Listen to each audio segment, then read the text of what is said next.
For today's vlog is continue sa ating pang-arrange sa ating mga grocery.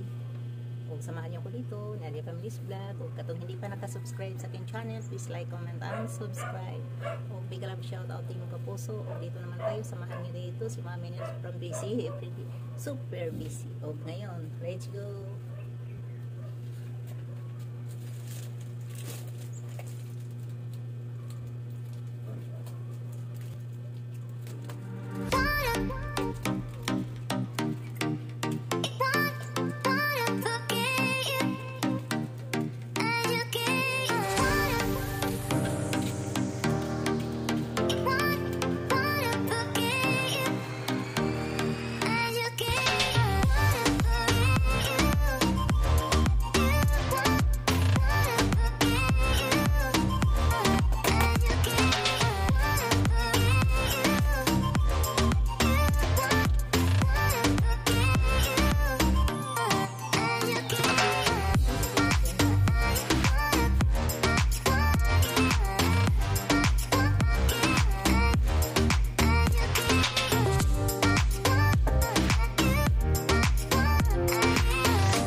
bagong nabili ko ngayon, hindi ko alam ba ang mga price niya.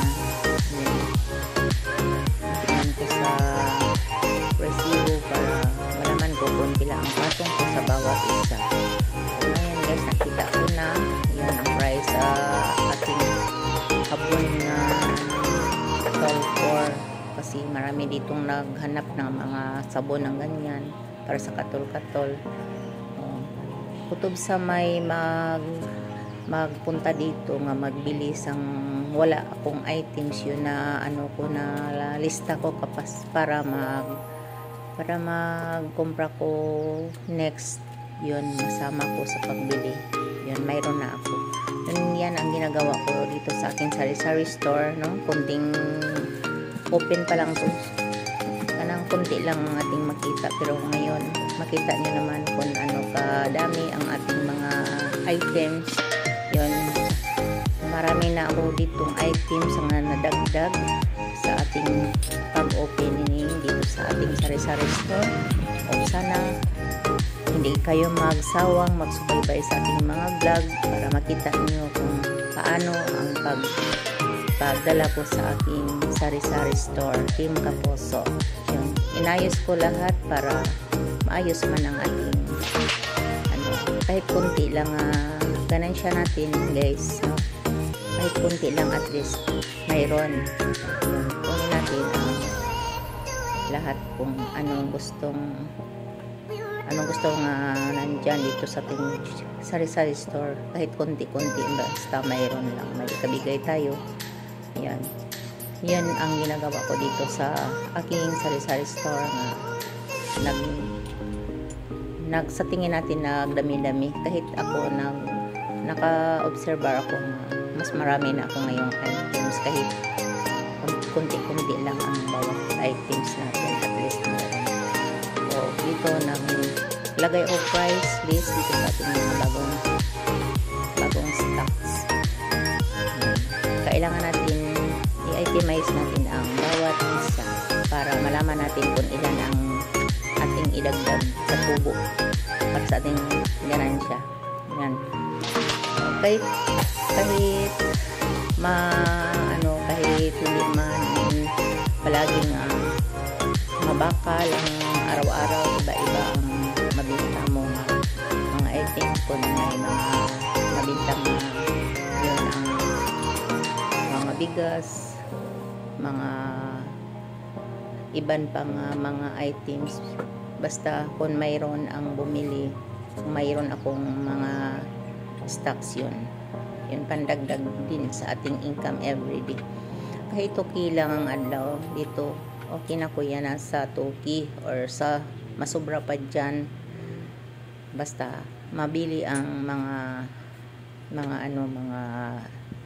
katulad sa mga malalaking items, katulad sa mga bear, radars, mga amuna, yun mabinta kung may okasyon. Pero kung walay okasyon, hindi man siya mabinta.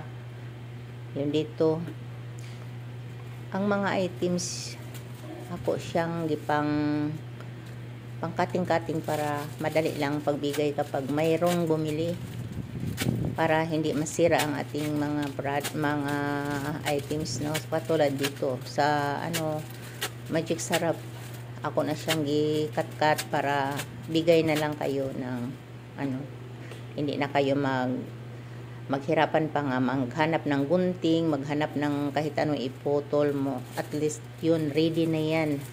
Sa lahat-lahat na kung mga items dito gilagyan, ilagay ko na lang sa mga Tupperware. Ang pwede malagay sa Tupperware katulad ng mga ganyan, bitchin o Magic Sarap, i-cutting ko na para masayon na lang ang magbinta kapag dunay bumili. Yon, bigay ka na lang. Katulad dyan, bitchin, nag-ikit-ikit siya. Kailangan mo isa-isahon. Ilagay mo na lang sa Tupperware para may bumili. Yon, bigay ka na lang kung isa, dalawa, kung anong gusto nga, ilan ang pirasong bilihin nila. Yun, at least 3D na ang pagkat. Hindi na tayo madali-dali, dili na magkasira-sira. Hindi na tayo kasi kung magdali-dali may iba nga magbumili, may mga magdali, malaman mo kung magdali sila kahit ang magsabi nila agad nga pabili nga tapusan nga gano na murag malaman mo sa tao nga gusto siya nga nagdali siya basi doon na siya dinalian din. Yun, at least tayo ay alerto man tayo nga magbigay para hindi sila matagalan maghintay, di ba? Yun ang aking technique dito sa aking sari-sari store nga gusto ko nga may magbili, alert din ako nga magbigay para hindi sila magtagalan. Yun ang aking number 1 nga dito sa making mga customers. O yun, ready na ako dito, tapos na ako dito sa mga ibang items. Yun, kailangan natin to tapusin. Marami pa to guys, hindi pa to madali-dali natin hindi natin makuha ng mga 15 minutes kasi sobrang dami ang nabili namin, no? Yan, kasi na lang ako sa mga kahit may mga items pa nga iba nga unti-unti, yun nagdagdag na lang ako kasi doon na lang kami sa bago nagbili ng mga para sa party ni Kulot, birthday ni Kulot. Yun, nanguha na lang ako kahit kunti lang makapangdagdag dito sa aking sari-sari store. Thank you so much for watching. Bye bye and God bless. Sana